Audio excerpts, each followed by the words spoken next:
Inside the house, laughter and the soft cry of a newborn drifted through the open window. Another life welcomed. Another mother held close what Clara had been told she could never have. She didn't flinch. Not anymore. Clara, a young voice called from the porch.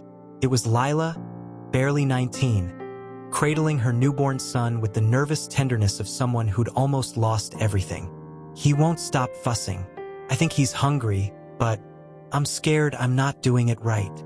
Clara rose, brushing dirt from her knees, and walked toward her with unhurried steps. "Come here, sweetheart," she said, her voice low and warm like honey stirred into tea. She placed a hand on Lila's shoulder. "You're doing better than you know. God didn't bring you this far to leave you now." Lila's eyes shimmered. "But what if I fail him? What if I'm not enough?" Clara smiled. A smile that held years of tears. Yes, but also years of grace. Enough isn't something we earn, Lila. It's something we receive. Just like this little one received you, even before he knew your name. She guided Lila to the rocking chair on the porch, where sunlight dappled through the oak leaves. As Lila settled in, Clara knelt beside her, one hand resting lightly on the arm of the chair, the other holding a worn Bible open to Psalm 139. "You know," Clara said softly, "I used to read this chapter every night after Daniel left. I'd lie in bed and whisper, 'If I go up to the heavens, you are there. If I make my bed in the depths, you are there.' And I'd wonder, does God really see me here in this emptiness?" Lila looked down at her baby, then back at Clara. "And does he?" Clara's eyes glistened, but she didn't look away. "He sees you, and he saw me, not as broken, not as barren, but as his. That's the truth that changed everything." A breeze stirred the lavender behind them, carrying its fragrance into the space between heartbeats. Somewhere in the distance, a church bell chimed, soft, steady, calling the town to remember what matters. Clara didn't speak of the nights she'd cried into her pillow, begging God to heal her body or at least numb her longing. She didn't mention the wedding invitations she'd burned in the fireplace, or the way her mother still glanced at her with quiet sorrow every time a cousin announced a pregnancy. Those wounds had scarred over, not vanished, but they'd become sacred ground, where faith had taken root in the cracks. Now, this porch, this home, these women, they were her family. Not the one she dreamed of as a girl, but the one God had woven from her surrender. "Your worth," Clara whispered, more to herself than to Lila, though the words were meant for both, was never tied to a womb. It was written in eternity. Just then, the baby sighed in his mother's arms, his tiny fingers curling around Lila's thumb. Peace settled over them like a blanket, and Clara, she closed her eyes for just a moment, letting the sun warm her face, and thanked God, not for the life she'd lost, but for the life he'd given her instead. Because here, in this quiet corner of the world, love wasn't measured in bloodlines or biology. It was measured in presence, in patience, in the courage to show up day after day, with open hands and a heart willing to give what it never received. And that, she knew with a certainty deeper than bone, was more than enough. Certo, agora tu como narrador e storyteller desenvolva a historia sem marcacos com o nome de cada topico que for desenvolve. Mi conti sobrio topico tu com dialogo como su fosso espectador. Sempre lembrando de desenvolver com vida moco. Com os sentimentos de forma que a estrutura de narrativa utiliza uma linha temporal linear de modo o espectador sentir o que o personagem está sentindo amigos. Com 6.000 characters when 3, max the rain fell in steady sheets the night. Daniel ended it, cold, relentless, as if heaven itself wept for what was about to be broken. He stood in Clara's doorway, coat soaked, hands shoved deep in his pockets like he was trying to hide the truth even from himself. Inside, the warm glow of her kitchen lamp spilled onto the porch, casting a golden halo around the woman who had loved him without condition, without reservation, without knowing he was about to shatter her. "Can I come in?" he asked, voice tight. Clara opened the door wider, her smile soft, expectant. She just baked his favorite, cinnamon rolls, and the scent wrapped around him like an embrace he didn't deserve. "Of course, I was just thinking about you. That's what undid him. Not the diagnosis, not the pressure from his parents, not even his own fear. It was that her quiet certainty that he belonged in her world, even when he no longer believed he belonged anywhere. He stepped inside, water dripping from his hair onto the worn rug she'd stitched by hand. He couldn't look at her. Not yet. Clara, he began, throat raw. We need to talk. She froze. Not dramatically, just a stillness like a bird sensing a storm. She turned off the oven slowly, wiped her hands on her apron, and faced him. Okay, she said. Just that. One word. But it held oceans. He finally met her eyes. Those deep, trusting eyes that had seen him at his best and never flinched at his worst. And now he was about to become her worst. The doctor, he confirmed it, Daniel said, voice cracking. You can't. You won't ever be able to have children. She didn't cry. Not then. She just nodded, as if she'd been bracing for this moment since the first test came back inconclusive months ago. I know, she whispered.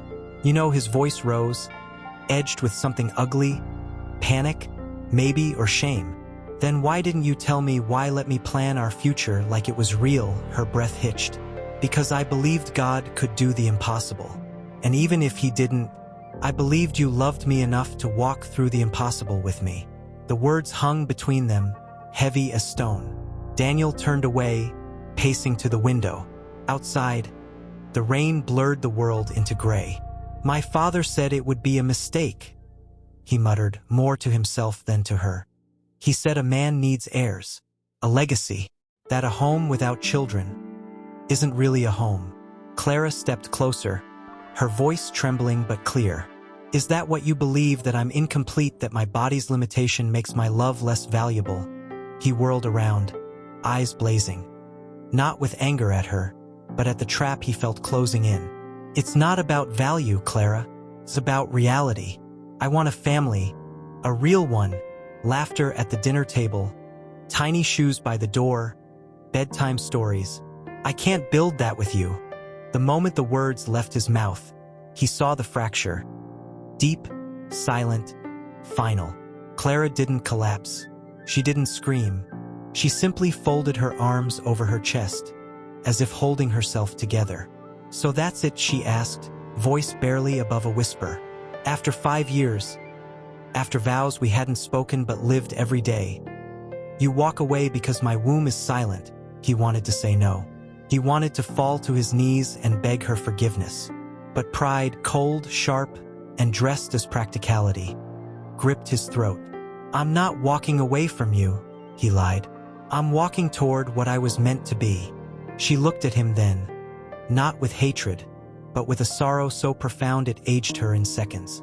You were meant to love, she said softly, not to calculate. He left that night without another word. The cinnamon rolls sat untouched on the counter, growing cold. Years later, Daniel would remember that moment every time he passed a bakery and caught the scent of cinnamon. He'd remember the way Clara's hands had trembled, not from fear, but from the effort of not breaking. And he'd wonder, had he traded eternity for a dream that wasn't even his back then? Though, he told himself he'd made the right choice. He buried the guilt beneath promotions, polished shoes, and carefully curated success. He dated women who fit the mold, ambitious, fertile, flawless. And when Sophia said yes to his proposal, he almost believed he'd outrun his regret. Almost. But deep down, in the quiet hours before dawn, he'd stare at the ceiling and hear Clara's voice.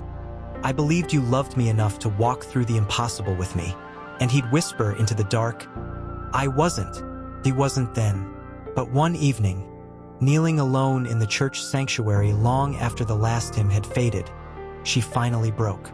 Rain tapped against the stained glass windows. Saint Mary holding the Christ child, Saint Joseph with his gentle eyes, and Clara pressed her forehead to the cold wooden pew, her voice raw with a grief too deep for tears. Why, God, was I not enough? Was my love not worthy because my body failed? Silence answered. Or so it seemed. Then, from the back of the chapel, a soft voice, sometimes God's silence isn't absence, child. It's invitation. Startled, Clara turned. Pastor Eli stood in the doorway, his white hair glowing in the dim light, a thermos in one hand and a well-worn Bible in the other. He didn't approach, just waited, giving her space to breathe. She wiped her cheeks with the back of her hand. "I don't know how to carry this," she admitted, voice trembling. "I gave him everything, my dreams, my future, my trust. And he walked away like I was defective." Pastor Eli stepped forward slowly, setting the thermos on the pew beside her. Daniel saw a closed door and called it the end. "But you, Clara, you've always seen windows." She let out a shaky laugh. "Not today. Today I just see walls." He sat beside her, not too close, just enough to share the weight. "Then let me remind you what you've forgotten. You are not defined by what your body can or cannot do. You are defined by whose you are. And you, my dear, belong to the one who makes deserts bloom." Clara looked down at her hands. Empty, but still capable of holding, healing, helping. "But what do I do now? Where do I go?" "You go where your pain meets purpose," he said gently. "There's a young girl at the community center, barely 17, pregnant, abandoned by everyone. She asked about you yesterday. Said she heard you see people, not problems." Clara's breath caught. "Me? Yes, you." He smiled. "God doesn't waste our wounds, Clara. He redeems them. Maybe your arms were never meant to hold your own child, but to hold the ones no one else will." That night, she didn't sleep. She prayed until her knees ached and her heart felt lighter. Not healed, but hopeful. And the next morning, she walked into the Hope Haven maternity home, not as a woman who had lost everything, but as one who had been entrusted with something sacred. Weeks turned into months. She cooked meals, changed diapers, sat through panic attacks and midnight doubts. She held girls as they wept over ultrasound photos, as they named babies they weren't sure they could keep. And in their eyes, she saw her own fear and her own redemption. One afternoon, as she rocked a newborn whose mother had just signed adoption papers, Lila, now a regular at the home, sat beside her on the porch swing.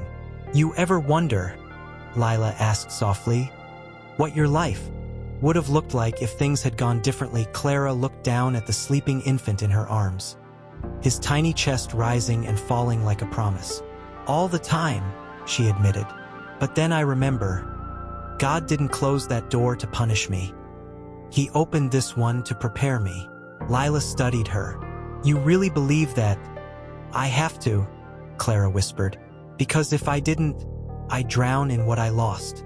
But when I look at you, at him, I see what I gained. A family not by blood, but by grace." Just then, the wind stirred the wind chimes above them, soft, melodic, like a lullaby from heaven. And for the first time in years, Clara didn't feel barren. She felt fertile, with compassion, with courage, with a love that refused to be limited by biology. She didn't know Daniel would return. She didn't know a billionaire would one day honor her in front of everyone. She didn't know her story was far from over. But in that quiet moment, rocking a child who wasn't hers yet felt like home, Clara understood something deeper than sorrow. Her worth had never been in question. Only her vision had been too small to see it. And somewhere, in the unseen threads of divine design, the stage was being set.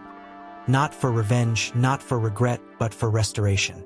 Because the woman the world called infertile was about to become the very Daniel Hartwell and Sophia Reyes Hartwell. "Request the honor of your presence." Her breath hitched. Sophia Reyes Hartwell. So he'd married. Of course he had.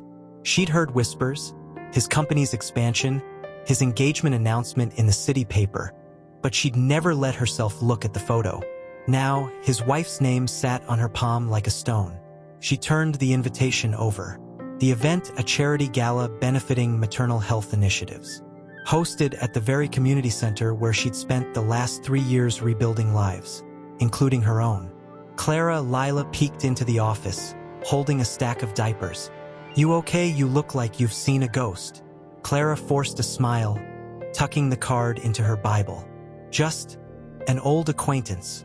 But that night, alone in her small apartment above the home, she couldn't sleep.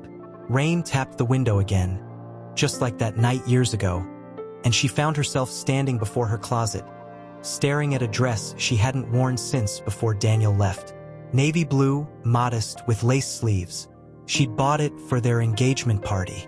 Never worn it. She touched the fabric, then pulled it away like it burned. 2 weeks later, the community center buzzed with last-minute preparations. Volunteers hung fairy lights, arranged chairs, tested microphones. Clara moved through it all with quiet efficiency, her heart a steady drum beneath her calm exterior. She'd decided to attend, not for him but for the cause. And for herself. If God had brought her this far, he wouldn't let her crumble now. "Clara," Pastor Eli approached, adjusting his tie. "You look radiant." She smoothed her dress. Not the navy one, but a soft ivory she'd bought just last month, and nodded. Trying to. He studied her. "He's coming, you know?" "I know. And you're ready." She looked toward the double doors where guests would soon arrive. "I don't have to be ready. I just have to be faithful." At exactly 6:45 p.m., a sleek black car pulled up. The crowd near the entrance murmured. This wasn't the usual local donor. This was him. Daniel Hartwell, now CEO of Hartwell Innovations, listed in Forbes 30 under 40, married to Sophia Reyes, former model turned philanthropist. Clara didn't turn. She kept arranging name cards on the head table, her fingers steady, her breath slow. Then laughter, light, polished, practiced. Her laugh, Clara's hands stilled. And then she saw them. Daniel stepped inside, taller, sharper in his tailored suit. But his eyes, they were older, weary. Beside him, Sophia glowed, elegant in emerald silk, diamonds at her ears, confidence in every step. She leaned into Daniel's arm, whispering something that made him smile. A smile Clara remembered, but one that now felt like a borrowed thing.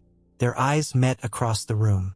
Daniel froze, not because she looked beautiful, though she did, in that quiet, unshakable way that had always unnerved him, but because she looked whole, not broken, not waiting, not bitter. She looked like someone who had walked through fire and emerged not just intact, but refined. Sophia followed his gaze. "Do you know her?" she asked, voice low. Daniel swallowed. "Once." Clara gave a small, polite nod, no more, no less, and turned back to her task. But inside, memories surged, his voice saying, "I can't build a family with you." The sound of his car driving away, the silence that followed. Yet beneath the ache, something else stirred, peace. Because she wasn't that girl anymore.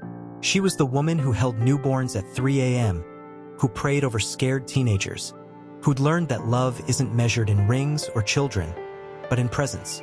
Clara, a deep, calm voice interrupted her thoughts. She turned to see Elias Thorne approaching, billionaire, philanthropist, and, unknown to most, a man who'd lost everything in a plane crash years ago, only to find Christ in the wreckage. He wore a simple suit, no tie, his silver hair combed back, eyes kind.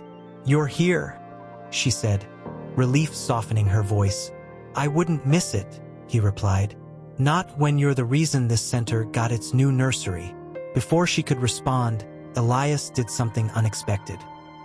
He took her hand, not romantically, but with the reverence one might show a queen or a saint, and gently kissed the back of it, bowing his head. Slightly. "Thank you," he said, loud enough for those nearby to hear. "For showing this city what true motherhood looks like." The room seemed to hold its breath. And across the hall, Daniel went utterly still. His glass of champagne hovered mid-air. His face drained of color. His wife turned to him, confused. "What's wrong?" But Daniel couldn't speak. All he could see was Clara. His Clara. Being honored by a man who clearly saw her worth, while he, the man who had discarded her, stood beside a woman he'd chosen for all the wrong reasons, feeling like an imposter in his own life. Sophia followed his stare, her brow furrowing. "Who is she?" Daniel's voice was barely a whisper. "The woman I threw away." And in that moment, as fairy lights shimmered and violins began to play, the past and present collided. Not with a crash, but with a quiet, devastating truth. He hadn't just lost Clara. He'd lost the chance to be the man she believed he could be. Clara kept her distance, moving among the tables with quiet grace, checking on staff, greeting donors, never lingering too long near the front where Daniel stood like a statue carved from regret. Yet she felt his gaze, steady, haunted, like a weight on her shoulders she couldn't shrug off. Elias remained nearby, not hovering but present, a steady anchor in the storm of memory swirling around her. "You're holding your breath," he murmured as they passed near the dessert table. She exhaled sharply, almost laughing. "Is it that obvious? To someone who's learned to watch for silence," he said gently. "You don't have to face him alone tonight." "I'm not facing him at all," Clara replied, though her fingers tightened around her notepad. "He's just a guest." But even as she said it, Sophia Hartwell approached. Elegant, poised, curiosity glinting in her dark eyes. "Excuse me," she said, voice warm but edged with something unreadable. "Are you Clara?" Clara nodded, bracing herself. "I am." Sophia extended a hand. "I'm Sophia, Daniel's wife." She paused, then added softly, "He mentioned you once, a long time ago." Clara shook her hand, careful to keep her expression neutral. "It's nice to meet you." Sophia studied her, not with suspicion, but with a kind of searching tenderness that caught Clara off guard. "He didn't say much, just that you were kind, and that he made a mistake." The words landed like a stone in still water. Clara glanced toward Daniel, who was now speaking with a city councilman, but his eyes kept flickering back to them. "People say a lot of things in hindsight," she said carefully.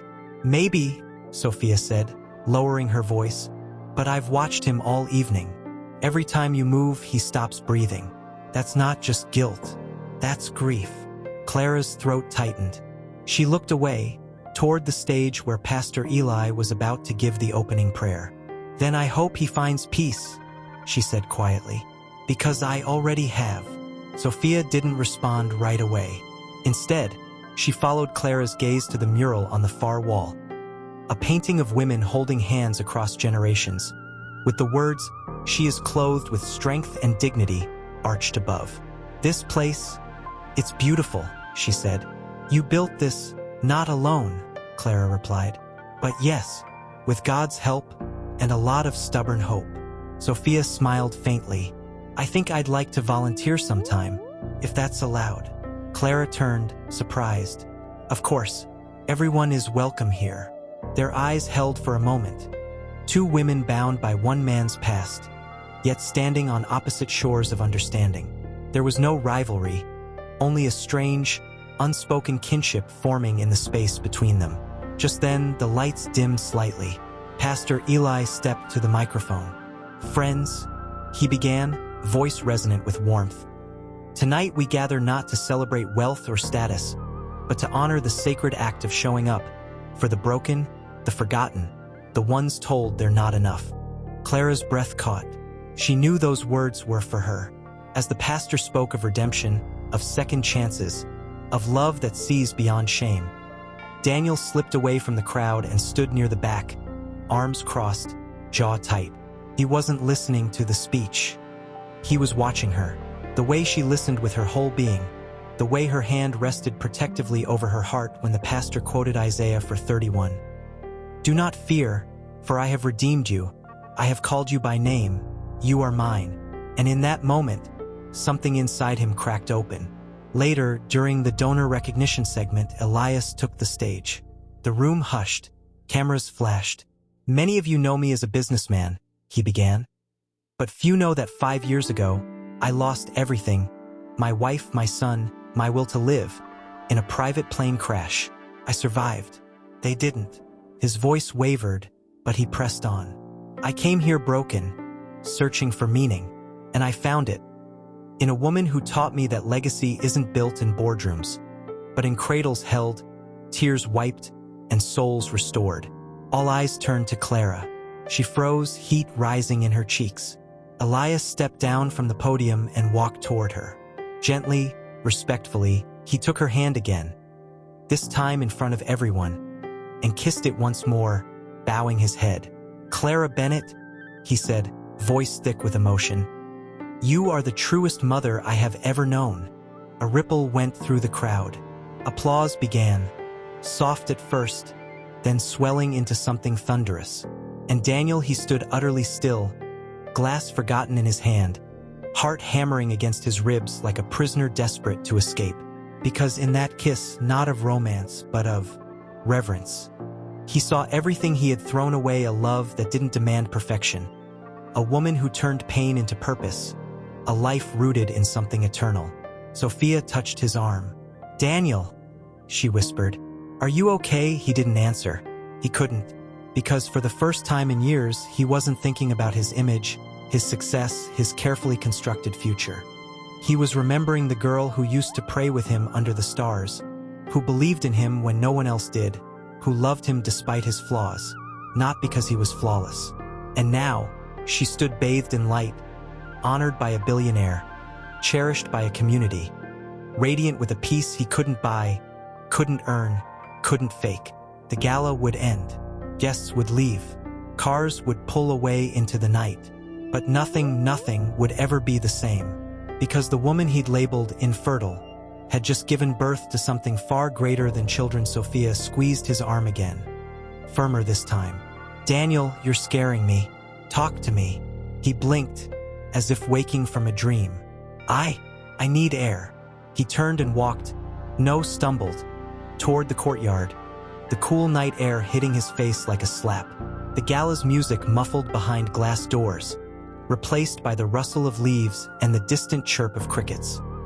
He leaned against the stone railing, gripping it until his knuckles whitened. Moments later, soft footsteps approached. He didn't turn. He already knew who it was. "You look like you've seen a ghost," Clara said, her voice calm but edged with something deeper. Pity, sorrow, he couldn't tell. He finally faced her. Moonlight caught the silver in her hair, the quiet strength in her eyes. She wasn't dressed to impress. She never had been. She was dressed to serve. And that was what undid him. "I didn't know you'd be here," he said hoarsely. "I didn't know you'd be here," she replied. "But I suppose God has a sense of irony." He flinched. "Clara, I don't," she cut in gently, holding up a hand. "Don't say you're sorry. Not tonight. Not unless you mean it with your whole soul. And even then, I'm not the one you owe it to." He stared at her, throat working. "You look happy." "I am. Even after everything I did." She looked out over the garden. The same one where she'd once dreamed of planting vegetables with him, of building a life. "Daniel, I forgave you a long time ago. Not because you deserved it, but because I couldn't carry the weight anymore. And God, He showed me that my worth wasn't yours to decide." Her words weren't sharp. They were final, like a door closing softly, not slamming. He swallowed hard. "I thought I was doing the right thing, choosing a future, building something stable. And you did," she said. "You built a life, but you left your heart behind." He looked down, shame burning behind his eyes. "Sophia's everything people said you weren't. Connected, fertile, flawless. And yet, every time I look at her, I wonder if I married a mirror instead of a person." Clara's expression softened. "Don't do that to her. She deserves better than to be your consolation prize." "I know," he whispered. "God, I know." A silence stretched between them, thick with all the words they'd never said, all the years lost. Then, from inside, laughter rang out. Elias's deep chuckle, followed by Clara's lighter one. Daniel's chest tightened again. "Is he began, unable to finish. Clara shook her head. "Elias honors me because I remind him of his late wife, her kindness, her faith. He sees in me what you refuse to see, that a woman's value isn't in her womb, but in her spirit." Daniel exhaled, long and slow. "I was so afraid of an empty house. I didn't realize I was making my own soul empty."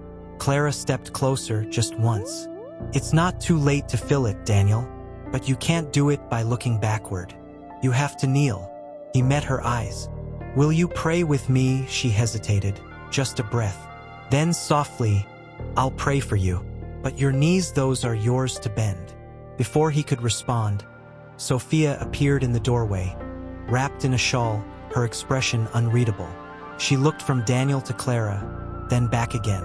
"The car's ready," she said quietly. "Whenever you are." Daniel nodded but didn't move. "Sophia, I need to say something." "Not here," she said, voice firm but not unkind. "Not like this." Clara gave a small nod. "Go. Tend to your house, Daniel. But don't confuse it with your heart." He turned to leave, then paused. "Clara, yes. Do you ever wonder what our life would have been like?" She looked up at the stars. Same stars they'd once named together on summer nights. "Sometimes. But then I remember God didn't close that door to punish me. He opened another one and filled it with children who call me Mama Clara." A tear slipped down Daniel's cheek. He didn't wipe it away. As he walked back inside, arm loosely around Sophia's shoulders, Clara remained in the courtyard, the night wrapping around her like a promise. She didn't feel triumph. She felt sorrow for him, for the years wasted, for the love that had been real but misdirected. But beneath it all, a quiet certainty she was exactly where she was meant to be. And somewhere in the distance, a baby cried from the nursery wing of Hope Haven. Without hesitation, Clara turned and walked toward the sound. "Not as a woman, there you go, sweet pea," she murmured, cradling the infant close. "Mama Clara's here." The baby, just 3 days old, left at the center's doorstep with nothing but a note that read, "Please love her," sucked hungrily at her finger, eyes fluttering shut in exhausted relief. Clara rocked gently, humming an old hymn her grandmother used to sing. "His eye is on the sparrow, and I know he watches me." But even in this sacred quiet, her heart wouldn't settle, because Daniel had looked at her tonight. Not with pity, not with nostalgia, but with something far more dangerous: recognition. He'd seen what she'd become, and worse, he'd seen what he'd thrown away. She closed her eyes, pressing her lips to the baby's downy head. "Lord," she whispered, "I thought I was healed, but seeing him, it's like someone opened a door I nailed shut." Footsteps approached, light, hesitant, not staff, too deliberate. Clara didn't turn. She already knew. Sophia stood in the doorway, arms crossed, eyes wide as she took in the scene. Clara in her ivory dress, barefoot, glowing in the dim night light, holding a child that wasn't hers yet clearly belonged to her in every way that mattered. "I couldn't leave," Sophia said softly. "I kept thinking about what you said, about legacy, about purpose." Clara nodded, still rocking. "It's easy to confuse success with significance." Sophia stepped inside, closing the door behind her. Daniel's in the car, silent, staring out the window like he's watching his whole life rewind. "He's grieving a choice he made years ago," Clara said. "But grief doesn't give him the right to disrupt what God's built here." "I know," Sophia said quickly. "That's not why I'm here." She paused, then added, voice trembling slightly, "I'm here because I've never held a baby before. Not like this. Not knowing it might be mine one day." Clara looked at her, then really looked. Saw the fear beneath the designer dress, the loneliness behind the perfect makeup. Sophia wasn't just Daniel's wife. She was a woman trying to find her footing in a life that looked perfect from the outside but felt hollow within. "Would you like to hold her?" Clara asked gently. Sophia's breath caught. "I don't know how." "None of us do," Clara smiled. "We just learn by loving." Carefully, she guided Sophia's arms, placing the baby in her embrace. The infant stirred, then sighed, nestling into the unfamiliar warmth. Sophia's eyes filled. "She's so small, and so full of potential," Clara said. "Just like you." Sophia looked up, startled. "Me? You're not just Daniel's wife," Clara said softly. "You're Sophia Reyes, a woman with dreams, wounds, and a soul that longs to matter. Don't let anyone, not even your husband, convince you otherwise." A tear slipped down Sophia's cheek. "He's never asked me what I want. Not really. He just assumed I wanted the same things he did: parties, portfolios, a nursery with matching furniture." "And you?" Sophia looked down at the baby, then back at Clara. I want to be seen, not as an accessory to his success, but as someone who means something. You already do, Clara said. You just have to believe it. Silence settled between them, filled only by the baby's soft breaths. Then Sophia whispered, "Do you think he'll ever forgive himself?" Clara sighed. Forgiveness isn't about feeling worthy. It's about accepting grace. And Daniel's been running from grace his whole life. Outside, a car door closed. Headlights swept across the window. "He's waiting," Sophia said, reluctant. Clara nodded. "Go. But remember this, you don't need his validation to be whole. You're already enough. In Christ, in this moment, in this child's arms." Sophia carefully handed the baby back, her fingers lingering a second too long. "Thank you," she said, voice thick, "for seeing me." As she turned to leave, she paused at the door. "Will you be at the donor follow-up meeting next week? Elias mentioned you'd lead the volunteer orientation." Clara met her gaze. "I'll be there." Sophia nodded, a new resolve in her eyes. "Then I'll be there too." When she was gone, Clara pressed the baby close once more, her heart pounding not with fear, but with a strange, trembling hope, because something had shifted tonight, not just in Daniel, but in Sophia. And in that shift, Clara sensed the first tremors of a storm that would either destroy what remained or finally bring healing. She looked out the window. The Hartwell car idled at the curb, Daniel's silhouette unmoving behind the glass. He wasn't looking at the road. He was looking back, at the building, at the light in the nursery window, at her. And for the first time, Clara didn't look away, because she knew now this wasn't just about him returning. It was about who he would become if he did, and whether she, forgiving, faithful, and finally free, would have the courage to not pain, not regret, clarity, because as she watched him stare back at her from that car, she hadn't felt the old ache of rejection. Instead, she'd felt pity, not for herself, for him. The man who once held her heart now lived in a gilded cage of his own making, surrounded by everything the world called success, yet starving for the one thing he'd thrown away: real love. A soft knock startled her. Clara. Elias stood in the doorway, still in his suit, though his tie was loosened and his eyes heavy with concern. "I didn't mean to intrude. I just wanted to make sure you were all right." She turned, offering a tired smile. "I'm fine, just processing." He stepped inside, glancing at the sleeping infant. "That little one has your peace," he said gently. Even in her sleep, Clara looked down at the baby's face, so small, so trusting. She doesn't know her story yet, but I pray she grows up knowing she was chosen, loved, wanted. Elias was quiet for a long moment. Then, softly, "You handled yourself with such grace tonight, even when he looked at you like you were a ghost." "He saw what he lost," Clara said, voice steady. "But I'm not what he lost. I'm what God gave me after he left." Elias nodded, admiration in his eyes. "You've built something beautiful here, Clara. Not just a shelter, a sanctuary." She exhaled, leaning slightly against the windowsill. "Sometimes I wonder if I stayed here to heal or to hide." "Is there a difference?" he asked gently. "Maybe healing is hiding in the shadow of the Almighty." She smiled faintly. "You always know what to say." "No," he corrected. "I just listen to the one who does." A silence settled between them, comfortable yet charged with unspoken things. Elias had never hidden his respect for her, but he'd also never crossed a line. His affection was rooted in reverence, not romance. And tonight, that reverence had been made public. "Daniel looked shattered," Elias said carefully. "When I kissed your hand." Clara's gaze drifted back to the empty street. "He thought my worth was tied to my ability to give him children. Tonight, he saw a room full of people honoring me for the love I do give. The kind that doesn't need DNA to be real."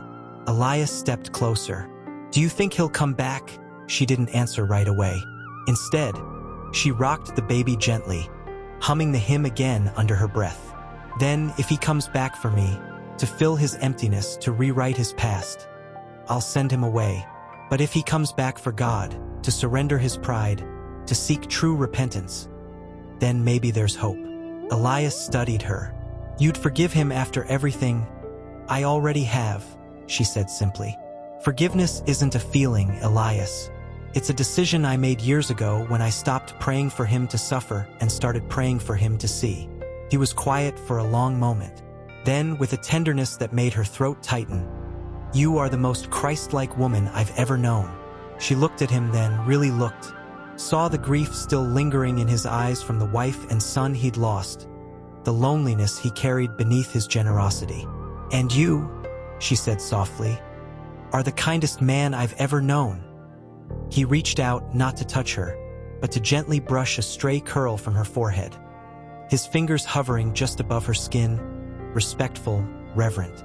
"I don't want to complicate your peace, Clara, but I need you to know, if you ever choose to open your heart again, it wouldn't be to a ghost. It would be to someone who sees you, all of you, and calls you blessed." Tears welled in her eyes, but she didn't let them fall. "I don't know what the future holds, Elias, but I do know this: I won't let fear or guilt or nostalgia dictate my next step. Only God." He nodded, stepping back. "Then I'll wait, not for you to choose me, but for God to make his will clear." As he turned to leave, Clara called out softly, "Elias," he paused. "Thank you for seeing me tonight, not as Daniel's ex, not as the infertile woman, but as me." He looked over his shoulder, eyes glistening. "You were never invisible, Clara, just to the wrong man." And with that, he was gone. Clara stood alone again, the baby warm in her arms, the night quiet around her. But inside, a storm of emotions swirled. Not chaos, but anticipation. Because something had shifted in the spiritual atmosphere tonight. Walls had trembled, hearts had cracked open, and though no one spoke of it, everyone who'd been in that room, Daniel, Sophia, Elias, even Pastor Eli, knew this wasn't over. The gala was done. But the real battle for redemption, for identity, for love that reflects the heart of God had just begun. And Clara, she held the future in her arms and trusted the author of her story till she hadn't slept much. Not after last night. Every time she closed her eyes, she saw Daniel's face. The way it had crumpled when Elias kissed her hand, the way his gaze had clung to her like a man drowning reaching for shore. And Sophia had looked at her not with rivalry, but with a hunger Clara recognized all too well, the hunger to be known. A knock at the door pulled her from her thoughts. "Come in," she called softly. Pastor Eli stepped inside, holding 2 mugs of steaming tea. "Brought you something stronger than coffee," he said with a gentle smile. "Chamomile and honey, for the soul." Clara accepted the mug gratefully, wrapping her hands around its warmth. "Thank you. I needed this." He sat on the small stool beside her, watching Grace sleep.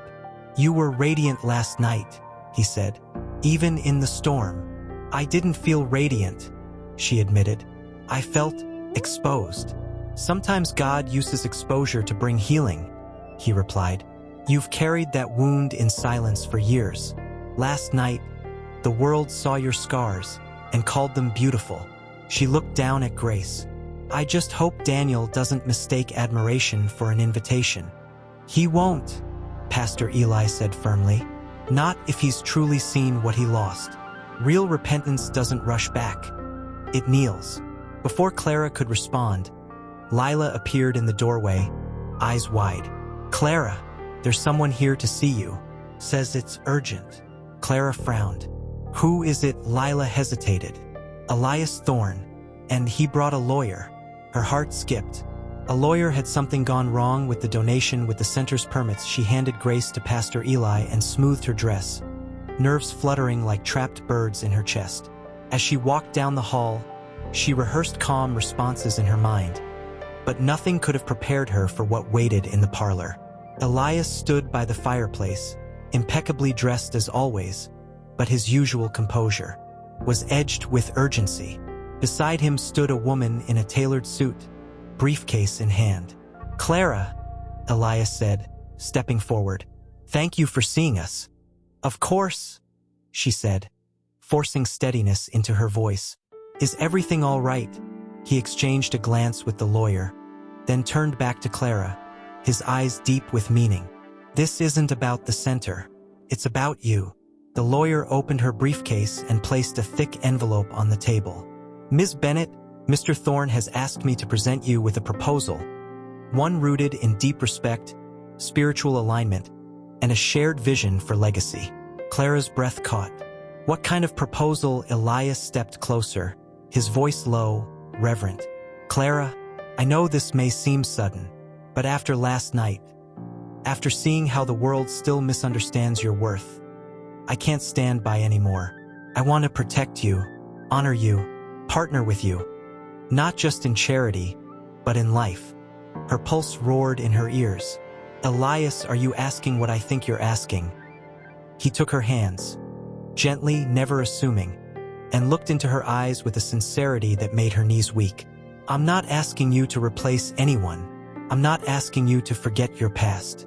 I'm asking you to walk with me into a future where your gifts are amplified, your heart is cherished, and your name is spoken with the reverence it deserves. The lawyer cleared her throat. Mr. Thorne has drafted a prenuptial agreement that ensures Hope Haven receives full endowment in your name, regardless of marital outcome. He wishes to make your ministry his life's work, alongside you. Clara pulled her hands back slowly, stunned. You'd marry me to fund my mission? No, Elias said firmly. I'd marry you because I've watched you love orphans, comfort the broken, and carry grace like a crown, even when the world called you barren. You are the embodiment of Proverbs 31, and if God allows it, I would be honored to call you my wife. Tears welled in her eyes, not from joy, not yet, but from the sheer weight of being seen, truly seen, not for what she could give a man, but for who she was in Christ. But what about your grief, she whispered. Your wife, your son. They would want me to love again, he said, voice thick. They'd want me to choose life. And Clara, you are life, to everyone you touch. Just then, the front door opened downstairs. Voices drifted up, familiar ones, Daniel's and Sophia's. Clara's breath hitched. Now Elias followed her gaze toward the stairs. Do you want me to leave? No, she said quickly. Then softer, no. This isn't about hiding. It's about truth. Footsteps climbed the stairs. Moments later, Daniel and Sophia stood in the doorway, both looking weary, as if they'd driven through the night. Daniel's eyes locked onto Clara, then flickered to Elias, to the lawyer, to the envelope on the table. His face paled. Clara, he began, voice raw. We need to talk. But before he could say more, Sophia stepped forward, her eyes fixed on Clara with quiet determination. We came to volunteer, she said. For real this time. Not as donors, as servants. Clara looked from Sophia's earnest face to Daniel's shattered one, then back to Elias, who stood patiently, offering no pressure, only presence. In that suspended moment, the air crackled with possibility, because the billionaire hadn't just offered her a ring. He'd offered her a choice, and the ex-fiancé who once called her not enough now stood in the very house she'd built from her brokenness, begging for a chance to prove he'd changed. But Clara knew this wasn't about choosing between men. Sophia stepped forward, breaking the tension. We didn't mean to interrupt, she said, her voice softer than Clara had ever heard it. We just needed to come. Clara nodded slowly, still reeling from Elias's words. She hadn't answered him, not yet, but the mere possibility hung in the air like incense, sacred and unsettling. Elias, ever gracious, turned to the lawyer. Perhaps we should continue this conversation another time. The woman gathered her papers with quiet efficiency, offering Clara a respectful nod before slipping out. The moment the door clicked shut, the room seemed to exhale. Daniel finally spoke, his voice rough, stripped bare. Is it true, are you marrying him? Clara looked at him, not with anger, not with triumph, but with a sorrow so deep it made her voice tremble. That's not your question to ask, Daniel. It is if I'm trying to make things right, he burst out, then caught himself, lowering his voice. I spent all night driving in circles, replaying every word I ever said to you, every lie I told myself. And this morning, Sophia and I talked. Really talked. Sophia nodded, stepping beside him. Not as his prop, but as his partner in truth. He told me everything, she said, about how he walked away because he was afraid, because his father made him believe legacy was bloodline, not love. Clara's throat tightened. And now I know I was wrong, Daniel said, stepping closer, hands open at his sides like a man surrendering. You were never broken, Clara. And I let my fear steal something holy. Elias remained silent, giving space, but his presence was a quiet anchor, a reminder that Clara wasn't alone in this moment. She turned to him. Elias, thank you for your offer. It means more than I can say. Then gently, but I need time. This isn't a decision I can make with my heart still untangling the past. He bowed his head slightly. Of course, there's no rush, only truth. Then he looked at Daniel, not with rivalry, but with solemn clarity. If you're here to repent, do it fully. Not to win her back, but to become the man God intended you to be, with or without her. Daniel swallowed hard. I don't even know if I deserve that chance. No one does, Elias said softly. That's why it's called grace. Just then, a cry echoed from upstairs. Grace, awake and hungry. The sound cut through the heavy air like a lifeline. Clara moved toward the stairs without hesitation. Excuse me. But as she passed Daniel, he reached out, just enough to brush her sleeve. Clara, please, let me help. Let me serve. Not to earn you back, but to prove I've changed. She paused, looking into his eyes. The same eyes that once promised forever, then shattered it with a single sentence. Now they held something new: humility. Actions speak louder than vows, she said quietly. If you want to help, there's laundry in the basement, diapers to fold, floors to mop. No cameras, no applause, just work. A flicker of relief crossed his face. I'll do it. Sophia touched his arm. We'll do it. Clara gave a small nod and climbed the stairs, heart pounding. She fed Grace in the quiet nursery, the baby's trusting gaze a balm to her frayed nerves. Downstairs, she could hear the murmur of voices, the clink of folding chairs, the hum of the washing machine starting. Later that afternoon, she found Daniel on his knees in the supply closet, organizing bottles by size, his expensive suit jacket discarded over a chair, sleeves rolled up to reveal forearms dusted with baby powder. He looked exhausted. Human, you didn't have to stay, she said from the doorway. He looked up, sweat on his brow. Yes, I did. He hesitated. Sophia's meeting with Lila about prenatal classes. She wants to understand what it's like to carry life, even if she's never done it herself. Clara's eyes softened. That's brave. She's full of surprises, he said with a faint smile. Then quieter, so are you. You could have shut me out, but you gave me a mop instead. God gave me worse, she said gently, and still called me beloved. He looked down, blinking fast. I don't know how to be worthy of that. You're not supposed to be, she said. You're supposed to receive it. Just then, Elias appeared at the end of the hall, holding a tray with 3 mugs of tea. He didn't approach, just waited, offering presents without pressure. Daniel saw him and stood slowly. I should go. Sophia's waiting. Clara nodded. Thank you for today. He paused at the door. Will I see you again? If God wills it, she said. He left without another word. Elias brought her the tea. You handled that with wisdom, he said. I didn't handle anything, she replied, wrapping her hands around the warm mug. I just let God lead. As they stood together in the hallway, sunlight streaming through the windows, Clara realized something profound. This wasn't a love triangle. It was a crossroads, and at the center of it all wasn't a man's choice, but hers. Not who she would marry, but who she would become, because the world had once called her infertile. But here, in this house of healing, Clara watched them from a distance, her heart a quiet battlefield. She didn't trust the tenderness in Daniel's eyes. Not yet. But she couldn't deny the change in his hands, once clenched around ambition, now open in service. Then came the morning of the community garden blessing.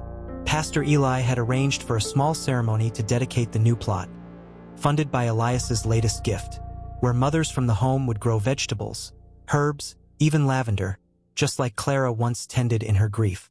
Clara stood near the front, Grace asleep in a sling against her chest, when she saw Daniel arrive alone. No Sophia, no suit, just jeans, a simple shirt, and a trowel tucked in his back pocket. He caught her gaze and hesitated, then walked over. "You came," she said, voice neutral. "I promised I would," he replied. "Besides, I remembered how much you loved gardening." A flicker of memory passed between them. Summer evenings years ago, planting tomatoes in his parents' backyard, dreaming of a home with a porch and a swing and children running barefoot through the grass. She looked away. "That was another life." "I know," he said softly, "but maybe some dreams don't die. They just wait." Before she could respond, Elias approached, holding a small wooden cross carved from olive wood. "Pastor Eli asked me to help with the dedication," he said, nodding to Daniel with quiet respect. "There's room for all who come with clean hands and open hearts." Daniel met his gaze. "I'm trying." "I see that," Elias said simply. The ceremony began. Pastor Eli read from Isaiah 58, "You will rebuild the ancient ruins. You will be called repairer of broken walls." As he spoke, Clara felt Grace stir against her chest, tiny fingers curling into her blouse. And then, Daniel stepped forward not to speak, but to kneel in the freshly turned soil. He placed his hands in the earth, bowed his head, and began to pray. Not loudly, not for show, but in a whisper so raw it carried on the wind like a psalm. Clara's breath caught. She'd seen him pray before. Polished, rehearsed, performative. But this was surrender. When he rose, dirt on his knees, tears in his eyes, he looked at her. Not with longing, but with clarity. "I don't expect anything from you, Clara. Not forgiveness, not a second chance. But I needed you to see. I'm finally planting my life in the right ground." Her throat tightened. She wanted to look away, but she didn't, because in that moment, she saw it. The boy she'd loved hadn't vanished. He'd been buried under fear, pride, and the weight of false expectations. And now, like a seed long dormant, he was breaking through. Later, as volunteers began planting seedlings, Elias found Clara by the lavender patch. "You're quiet," he said.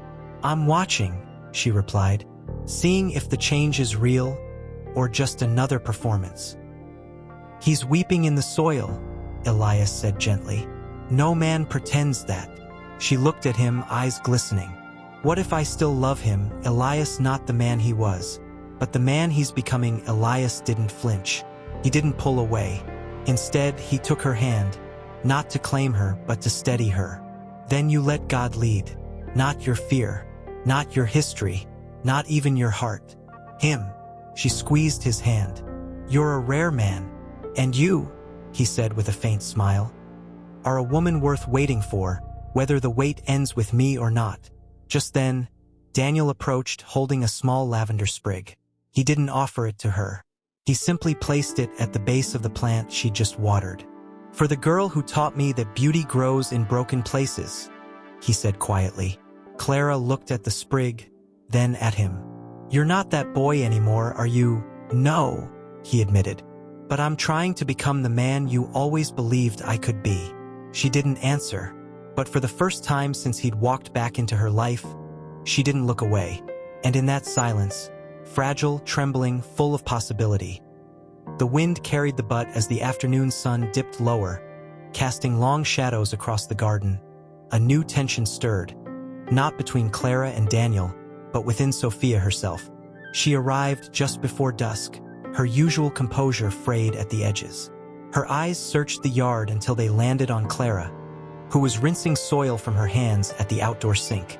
Without a word, Sophia walked straight to her, arms crossed tightly over her chest like armor. "Can we talk?" she asked, voice low but urgent. Clara nodded, drying her hands on her apron. "Of course." They walked toward the back porch, away from the volunteers still tending the beds. The air smelled of damp earth and jasmine, sweet and heavy with unspoken things. Sophia stopped near the swing, the same one Clara had once imagined rocking her own children in, and finally turned. "I saw him kneel today," she said, not looking at Clara. "In the dirt, crying, like he was broken open." Clara waited. "I've never seen him like that," Sophia continued, voice cracking. "Not in all our months of marriage. He's always been in control, polished, composed, perfect. But today, he looked like a man who finally realized he's been living someone else's dream." She turned then, eyes glistening. "And I'm terrified." "Of what?" Clara asked gently. "That I married a ghost," Sophia whispered. "That the man I said I do to doesn't even know who he is, and that the only person who ever saw the real him is you." Clara's heart ached, not with jealousy but with compassion. "Sophia, I'm not trying to take him back." "I know," Sophia said quickly. "That's what scares me more. You're not fighting for him. Because you don't need to. He's already choosing you with every choice he makes here." Clara stepped closer. "He's not choosing me. He's choosing truth. And truth always leads back to God, not to a person." Sophia let out a shaky breath. "Then why does it feel like I'm losing him?" "Because you might be," Clara said honestly. "Not to me, but to the life he was meant to live. And if your marriage was built on performance, not authenticity, then maybe it was never really yours to keep." The words hung between them, sharp but necessary. Sophia sank onto the swing, tears spilling freely now. "I thought I wanted a perfect husband, a legacy, a name. But watching you today, holding that baby, kneeling with those girls, standing in your worth without apology, I realized I don't want perfection. I want real." Clara sat beside her. "Then fight for real. Not for a title. Not for appearances. For your soul." Sophia looked at her, searching. "Do you hate me?" Clara almost laughed, soft, sorrowful. "Hate you, Sophia? I see myself in you.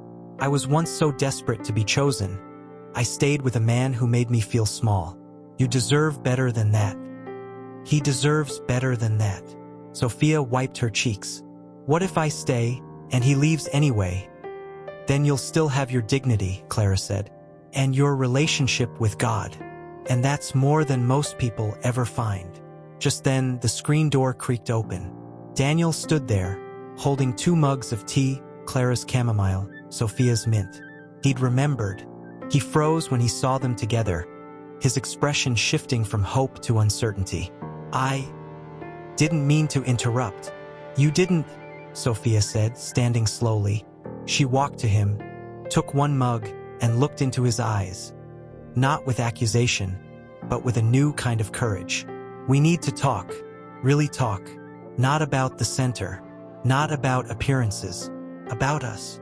Daniel nodded, relief and fear warring in his gaze. "I've been waiting for you to say that."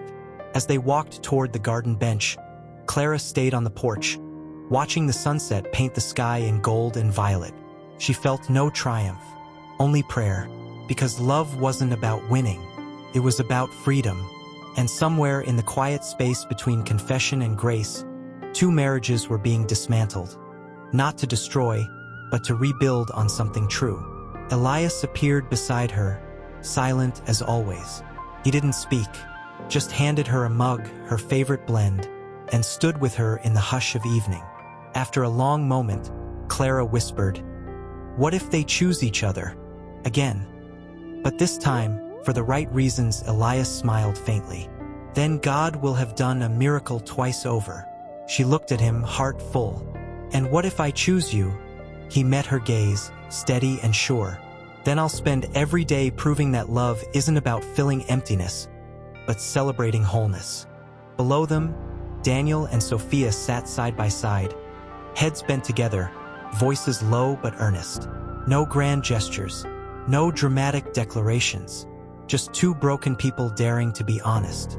And in that honesty, the first fragile threads of healing began to weave. Not just between them, but through everyone whose lives they'd touched. The night deepened, crickets sang, stars blinked awake, And Clara knew, whatever came next, but for Clara, the real storm wasn't outside. It was within. Rumors had begun to swirl in town.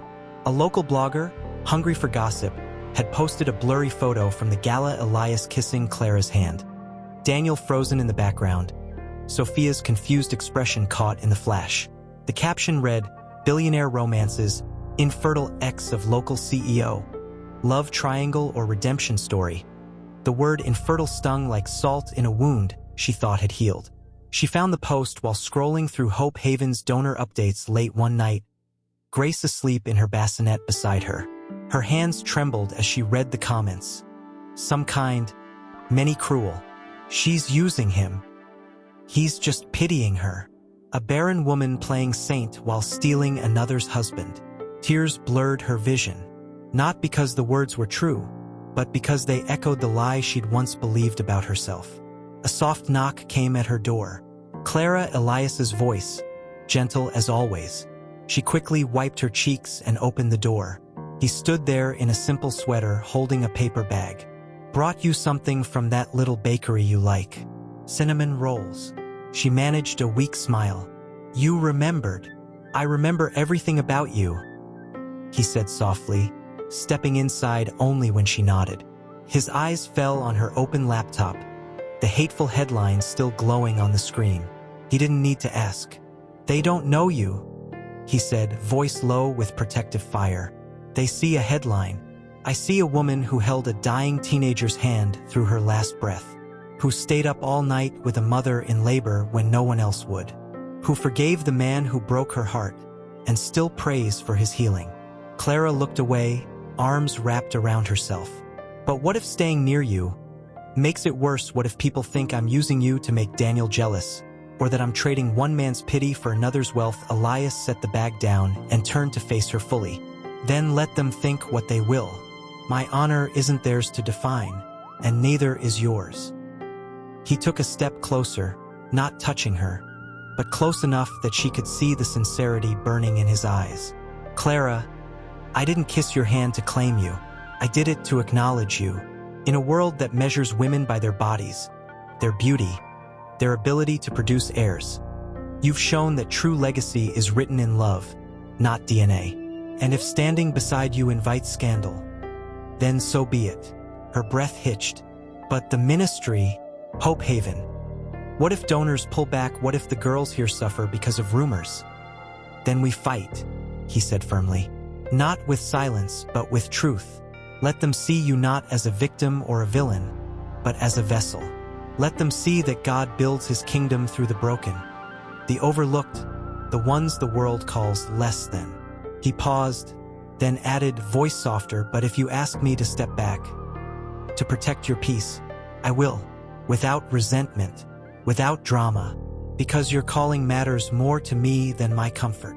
Tears spilled over now, quiet, steady. "Why are you like this, Elias? Why do you see me so clearly?" He smiled faintly.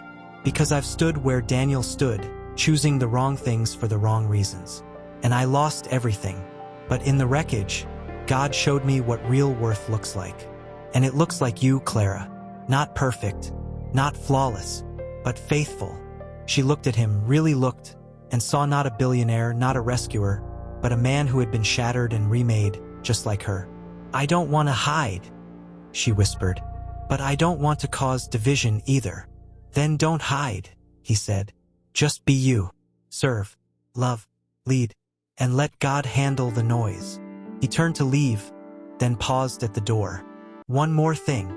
He pulled a small envelope from his pocket and placed it on the table.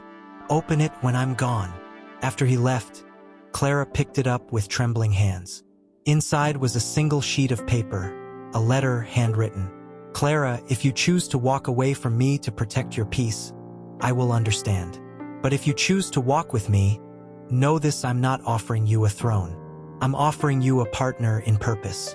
And no headline, no rumor, no shadow from your past will ever make me doubt the light God placed in you." Elias, she pressed the letter to her chest, tears falling freely now, not from fear, but from the overwhelming weight of being known and loved anyway. Downstairs, a baby cried. Life went on. And Clara, she wiped her tears, straightened her shoulders, and walked toward the sound. Not as a woman defined by rumors, but as a mother, a leader, a daughter of the Most High, because the truth didn't need defending. Sophia sat in the back pew, hands folded in her lap, eyes red-rimmed but clear. She wore no makeup, no jewelry, just a simple cotton dress and a quiet resolve that made Clara's breath catch. "You're here," Clara said gently, setting down her basket of hymnals. Sophia looked up, offering a fragile smile. "I needed a place where no one knows my name, just my heart." Clara sat beside her, not too close, giving space for whatever needed to unfold. For a long moment they said nothing, just listened to the rain and the distant hum of the nursery wing waking up. Then Sophia spoke, voice barely above a whisper. "Last night, Daniel told me everything, not just about you, but about his father, about how he was raised to believe that a man's worth is measured in heirs, in empires, in control. He said he walked away from you not because he didn't love you, but because he was terrified of failing the image he was supposed to uphold." Clara closed her eyes. "I knew that, even then. But what I didn't know," Sophia continued, turning to face her, "was that he never told me any of this. For months, I thought I was marrying a man who had it all together. But he was just performing, and I was so eager to be the perfect wife, I never asked if he was happy." She swallowed hard. "Until I saw you." Clara looked at her, startled. "Me? Yes," Sophia said, tears welling. "You holding that baby like she was your whole world. You standing in that gala with your head high even after everything he did. You telling me I was more than a title. You showed me what real strength looks like. Not perfection, presence."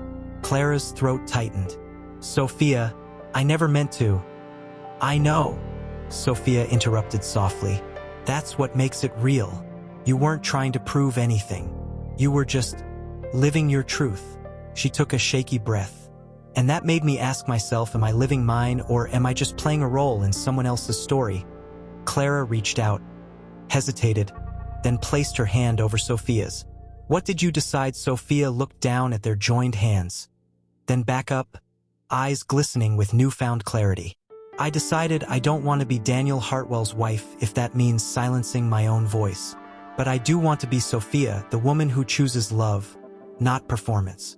And if he's willing to walk that path with me, then maybe we have a chance." Clara squeezed her hand. "That's brave." "It's terrifying," Sophia admitted. "But watching you've turned your pain into purpose. And I realized I don't want to waste my wounds. I want to redeem them like you have." Just then, the chapel door creaked open.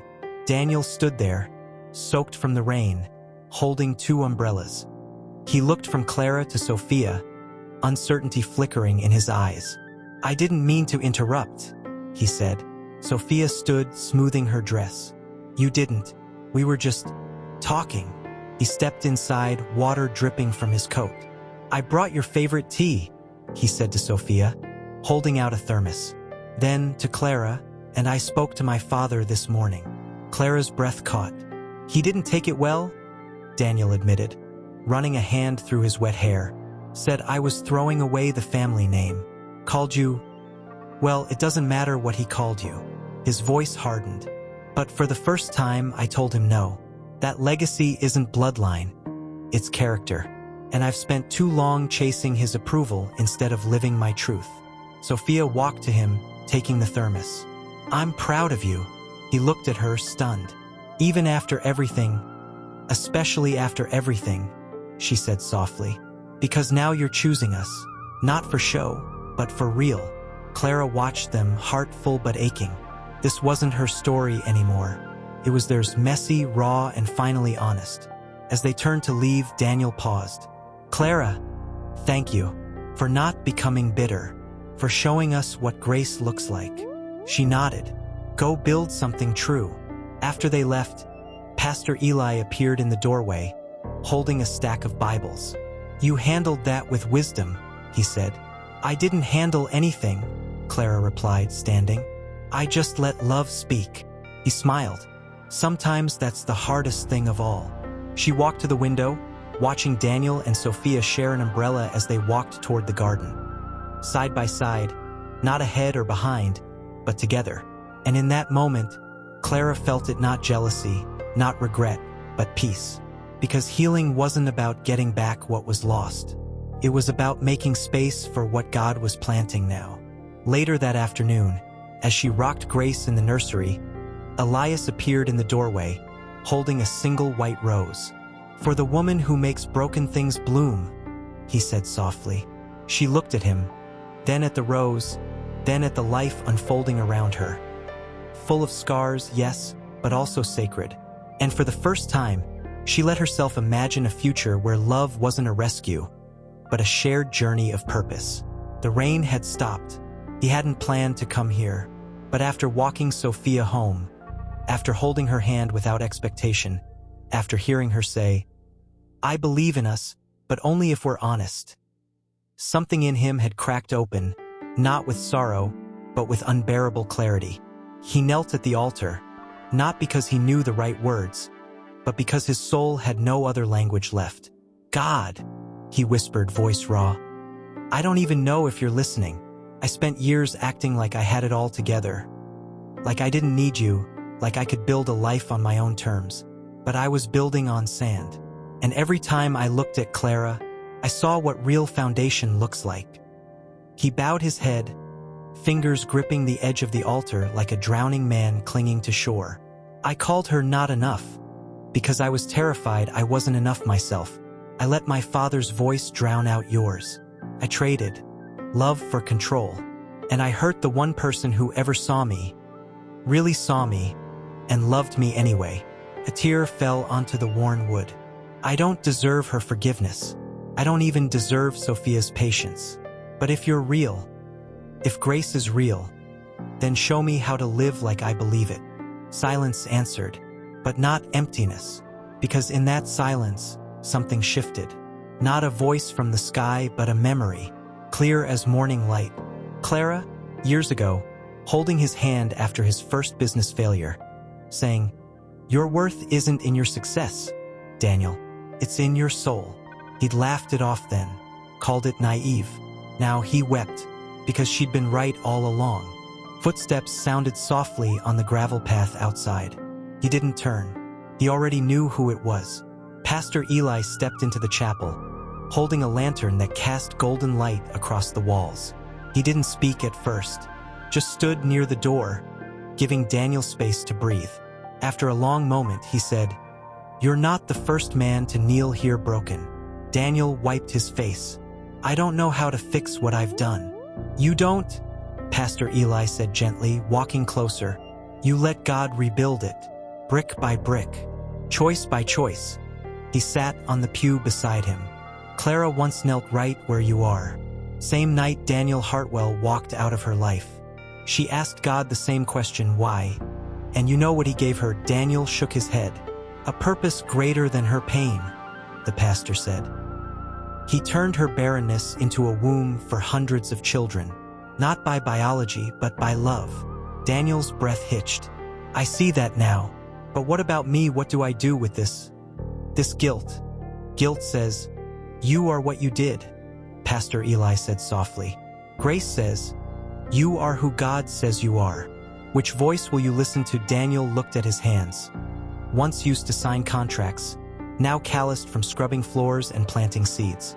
"I want to be the man Clara believed I could be, but I'm scared I'll fail again." "Then fail forward," the pastor said. "Not for her, not for Sophia, for him. Because the moment you stop trying to earn love and start living in it, that's when you'll finally be free." Daniel closed his eyes. "I don't know if Clara will ever look at me the way she used to." "Maybe she shouldn't," Pastor Eli said gently. "Maybe the girl who loved you then needed to be broken so the woman who leads now could rise. And maybe you needed to lose her to find yourself." A long silence settled between them, filled only by the distant cry of an owl and the rustle of leaves. Then Daniel whispered, "What if I choose to stay not to win her back, but to serve, to grow, to become someone worthy of the grace I've been given?" Pastor Eli placed a hand on his shoulder. Then you'll be doing the hardest thing a man can do, choosing character over comfort. He stood, lifting the lantern. Come, the night's not over, and neither is your story. As they walked out of the chapel together, Daniel looked up at the stars. Same stars he and Clara once named on summer nights. But this time he didn't see dreams lost. He saw promises waiting, because redemption wasn't about going back. It was about going forward, with humility, with honesty, and with a heart finally open she didn't turn. You're early. I couldn't sleep, he said, stepping beside her. Too much on my mind. She snipped a dead stem, letting it fall to the earth. Me too. They stood in silence for a moment, the scent of lavender rising between them like incense. Then Elias spoke, voice low and steady. I've been thinking about what you said, that you don't want to cause division, that you're afraid people will misunderstand us. Clara nodded, still not looking at him. I am. He turned to face her fully. Then let me tell you something I've never told anyone. She finally met his eyes. After the crash, he began, voice thick with memory. I spent months in a hospital bed, bargaining with God. I told him I'd give everything, my wealth, my name, my future, if he'd just bring them back. My wife, my son. He swallowed hard. He didn't. Tears glistened in his eyes, but he didn't look away. For 2 years, I lived like a ghost. I gave money to charities, built hospitals, funded orphanages, but it was all penance. I thought if I did enough good, maybe God would forgive me for surviving. Clara's breath caught. Elias? But then I came here, he continued, gesturing to Hope Haven. And I saw you, holding babies you didn't birth, loving girls no one wanted, standing in your pain without bitterness. And I realized God wasn't asking me to earn his love. He was inviting me to receive it and to give it away. He took a step closer, his voice dropping to a whisper. Clara, I don't see you as a project. I don't see you as damaged goods or a second chance. I see you as a woman who has walked through fire and come out carrying light. And if God allows it, I want to walk beside you, not to fix you, but to follow Christ with you. Her eyes filled.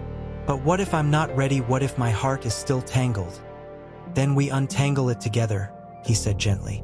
Slowly, patiently, without pressure. Because love isn't a rescue mission, Clara.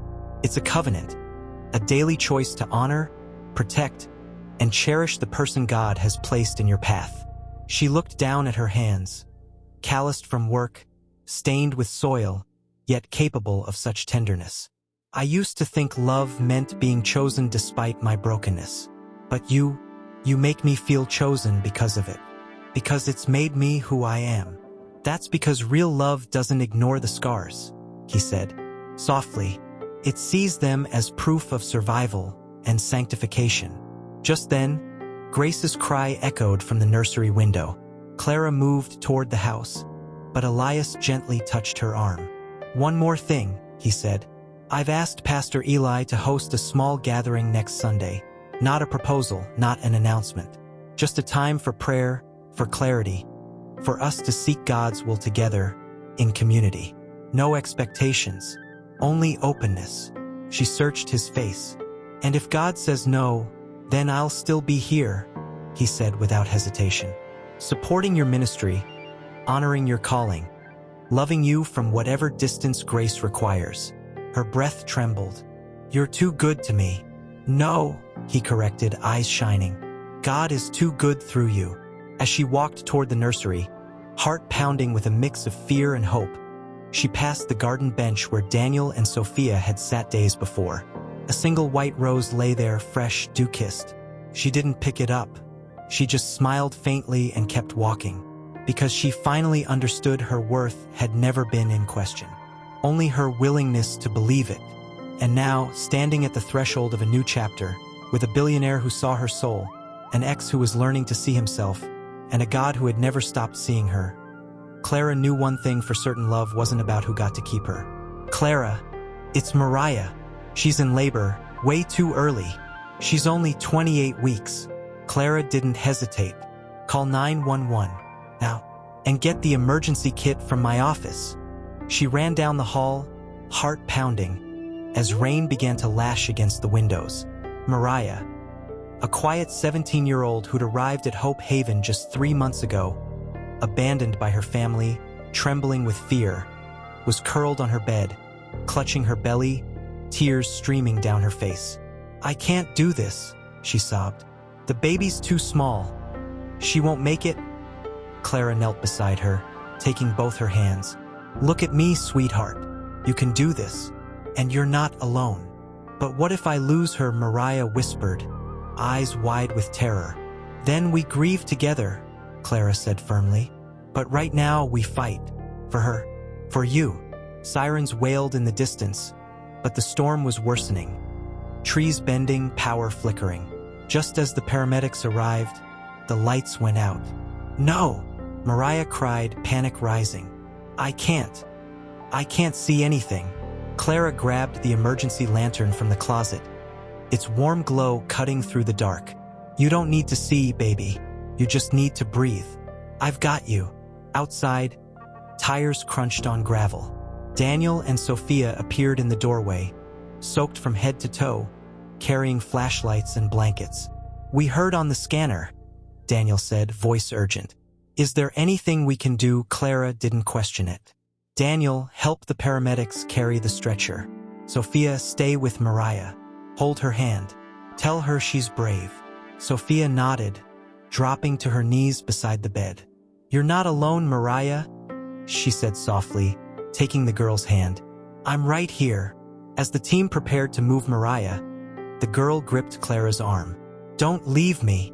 "I won't," Clara promised. "I'm riding with you." In the ambulance, rain hammering the roof, Clara held Mariah's hand through every contraction, whispering scripture, breathing with her, anchoring her in the storm, both outside and within. At the hospital, doctors rushed Mariah into the delivery room. Clara paced the hall, soaked, exhausted, praying under her breath. Then Elias appeared, holding 2 dry coats and hot tea. "I got the call from Pastor Eli," he said, handing her a coat. "How is she?" "Scared." "Strong," Clara said, voice trembling. "But the baby, she's so tiny." He placed a hand on her shoulder. "God sees her. Both of them." Hours passed. Finally, a nurse emerged, smiling wearily. "She's here. 5 pounds, 2 ounces. Premature but fighting. They've taken her to NICU." Clara sagged with relief. Then she turned to Elias. "I need to see her." In the neonatal unit behind glass walls lay the tiniest human Clara had ever seen. Wires, tubes, but alive. Breathing. Fighting. Mariah, weak but awake, reached for Clara's hand. "She made it," she whispered, tears spilling. "Because of you." "No," Clara said gently, pressing her forehead to Mariah's. "Because of you. You carried her. You fought for her. That's motherhood, Mariah. Not biology. Bravery." From the doorway, Daniel watched, his eyes glistening. He'd seen Clara lead before, but never like this. Never in crisis. Never with such raw, selfless love. Later, as they stood in the hospital corridor, he spoke quietly. "I used to think a family needed a perfect beginning. But watching you tonight, I see it's built in moments like this, in showing up, in staying." Clara looked at him, then at Sophia, who stood beside him, holding Mariah's spare blanket like a sacred relic. "You're learning," she said softly. Back at Hope Haven the next morning, exhausted but radiant, Clara stood on the porch as dawn broke through the storm clouds. Elias joined her, handing her a fresh cup of tea. "You were amazing last night," he said. "I was just present," she replied. "That's all any of us can be." He looked at her, really looked, and said, voice thick with emotion, "Do you know what I saw last night? Not a woman who couldn't bear children, but a mother who gives life with every choice she makes. You didn't just deliver a baby, Clara. You delivered hope." She turned to him, tears in her eyes. "Then maybe that's enough." "It's more than enough," he whispered. "It's holy." And in that quiet morning light with the scent of rain-washed earth and newborn life hanging in the air, Clara finally understood the truth she'd been living but never fully claimed. Clara stood near the back, arms crossed, heart pounding. She hadn't slept, not because she feared what Elias might say, but because she finally knew what she needed to say. Daniel arrived last, alone. He wore no suit, just a simple shirt, his hands clean but still bearing the faint calluses from weeks of service. He didn't look at Clara right away. Instead, he knelt in the front pew, just as he had in the garden, and bowed his head. Sophia sat beside him, not touching, but close, a silent testament to the work they'd done in private. Pastor Eli stepped forward. "We're here not to make decisions," he said gently, "but to seek clarity, to lay down our pride, our fears, our pasts, and listen." Elias rose then. He didn't walk to Clara. He stood where he was, facing the small group, his voice steady but thick with emotion. "For weeks, I've carried a question in my heart," he began. "Not whether Clara is worthy of love, but whether I am worthy of walking beside her. I've watched her love the unlovable, heal the broken, and carry grace like a crown, even when the world called her barren. And I realized I don't want to marry her to give her a name. I want to join my life to hers because she already bears the name of Christ." He turned to Clara, eyes glistening. "But if today God shows us that our paths diverge, I will honor that, because loving you means wanting His will more than my own." A tear slipped down Clara's cheek. She stepped forward, not toward Elias, but toward the center of the room, toward truth. Then Daniel stood. Everyone stilled. He didn't approach her. He simply faced her, hands open at his sides, voice trembling but clear. "Clara," he said, "I came here today not to ask for your hand, not to rewrite history, but to do something I should have done years ago." He took a deep breath. "In front of God, in front of these witnesses, I owe you a public repentance." Silence fell like snow. "I told you that you weren't enough," he continued, voice breaking, "that your body's limitation made you unworthy of the future I wanted. I let fear, pride, and my father's voice drown out the truth that you were more than enough. You were whole. You were holy. And I walked away from a gift I didn't deserve." He looked down, then back up, tears streaming freely now. "I don't expect your forgiveness. I don't expect a second chance. But I needed you and everyone here to know you were never the problem. I was." Sophia reached for his hand, and he took it, not as a shield but as an anchor. "And to you, Sophia," he said, turning to her, "I'm sorry I married you while still running from my past.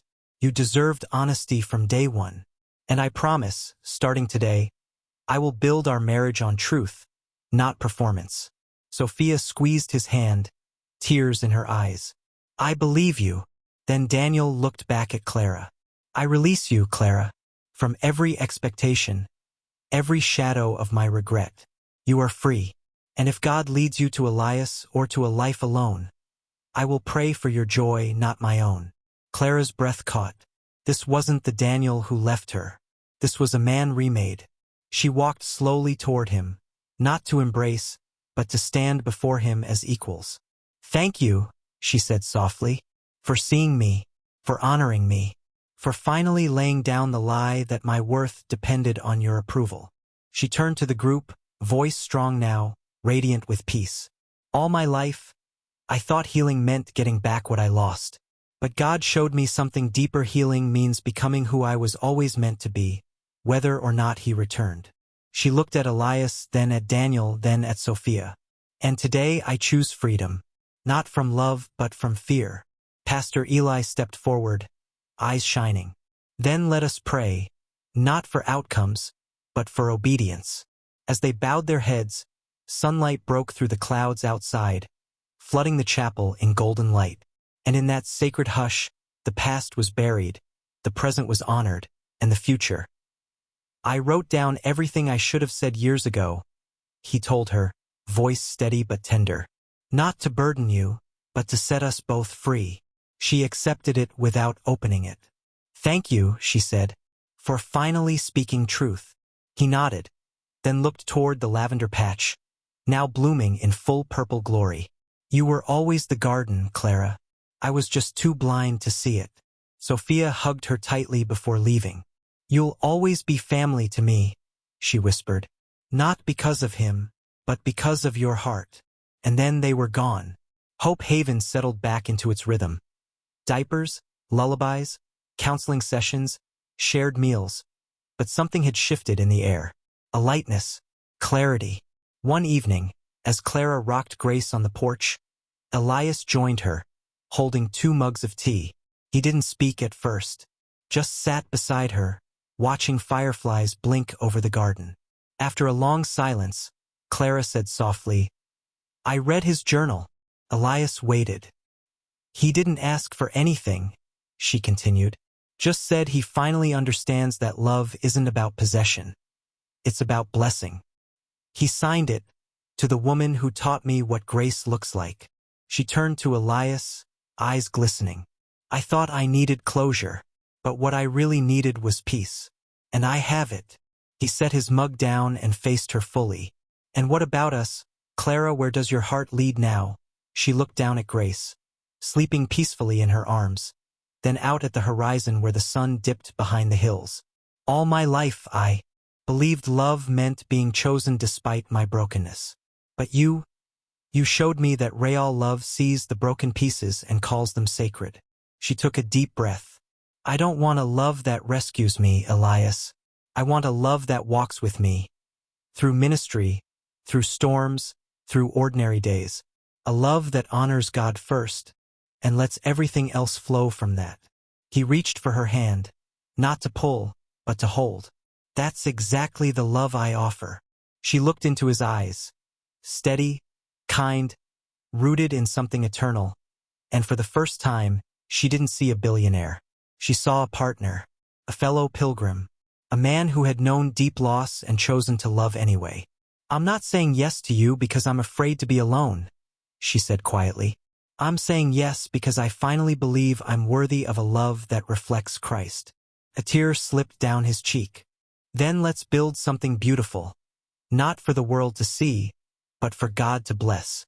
She leaned her head against his shoulder, Grace warm between them. One day at a time. Later that night, as moonlight silvered the garden, Clara stood alone by the lavender. Just her and the whispering wind. She placed Daniel's journal beneath the soil at the base of the plant, like a seed. Thank you, she whispered. Not to him, but to God. For turning my barrenness into a womb for hope. For showing me that fertility isn't in the body, it's in the soul. Behind her, the nursery window glowed softly. Inside, Mariah held her daughter for the first time without fear. Lila sang a lullaby to her son, and Grace slept, safe, loved, chosen. Clara closed her eyes and breathed in the scent of lavender and grace. She had once been called infertile, but now she was mother to dozens, daughter of the king, and soon, wife to a man who saw her not as a project, but as a promise. Guests arrived quietly. Lila holding her son's hand, Mariah cradling her daughter, Sophia in a soft yellow dress, Daniel beside her, his arm around her shoulders not as a shield, but as a promise kept. Pastor Eli stood beneath the arch, Bible in hand, eyes bright with joy. And then, Clara appeared. She didn't wear white satin or a train, just a modest ivory dress, sleeves trimmed in lace, her hair loose around her shoulders, a single sprig of lavender tucked behind her ear. No veil, no pretense, just her, radiant, grounded, whole. Elias waited for her at the end of the aisle, not in a tuxedo, but in a simple suit, his eyes already glistening. He didn't reach for her. He simply opened his hands, palms up, an offering, not a claim. As she walked toward him, every step felt like a homecoming, not because she was finally chosen, but because she was finally free from shame, from performance, from the lie that her worth depended on a womb. When she reached him, he took her hands, his voice barely a whisper. You look like peace. She smiled through tears. Because I am. Pastor Eli began, his voice warm and steady. We gather not to witness a rescue, but a covenant, Two souls who have known brokenness and chosen to build something holy from the pieces. He turned to Elias. Do you take Clara, not as a symbol, not as a second chance, but as she is a woman marked by God, called to serve, and worthy of love simply because she exists? Elias looked into Clara's eyes. I do. Not to complete her, but to walk beside her as we both follow Christ. Then to Clara, and do you take Elias? Not for his wealth, not for his name, but for his heart, his humility, and his shared devotion to the one who brought you together. Clara squeezed his hands. I do. Not because I need saving, but because I found a partner who sees God's image in me, even when I forget it myself. There were no grand vows, only promises whispered before heaven to honor, to protect, to serve, not just each other, but the mission that had brought them together. After the I do's, as guests rose in quiet applause, Daniel stepped forward, not with a gift, but with a letter. For you both, he said, handing it to Clara. From Sophia and me. She opened it later, beneath the oak tree, Elias beside her. Clara and Elias, you've shown us that love isn't about who you were, but who you're becoming together in Christ. Thank you for letting us witness grace in motion. Daniel and Sophia. Tears fell onto the page. Not from sorrow, but from awe. That night, as stars blinked awake above the garden, Clara stood with Elias on the porch where it all began, where she'd once wept over a future lost, and now stood in a future given. He wrapped his arms around her from behind, resting his chin on her head. Do you ever wonder what our life would have been like if things had gone differently? He asked softly. She leaned into him, watching fireflies dance over the lavender. Sometimes, but then I remember, God didn't close that door to punish me. He opened this one to prepare me for this. She turned in his arms, looking up at him. You kissed my hand that night not to claim me, but to honor me. And that's what I'll never forget. He brushed a tear from her cheek. And you stood in your worth when the world called you barren. That's what I'll never stop admiring. Inside, laughter rose from the nursery. Lila singing, Mariah humming, Grace cooing in her sleep. A symphony of lives restored. Clara rested her head on Elias's chest, listening to his heartbeat. Steady, sure, sacred. The title that once felt like a wound. Ex-fiancé arrived with his new wife, then froze when a billionaire kissed his infertile ex-wife. Now read like a divine punchline, because the world saw a kiss. But heaven,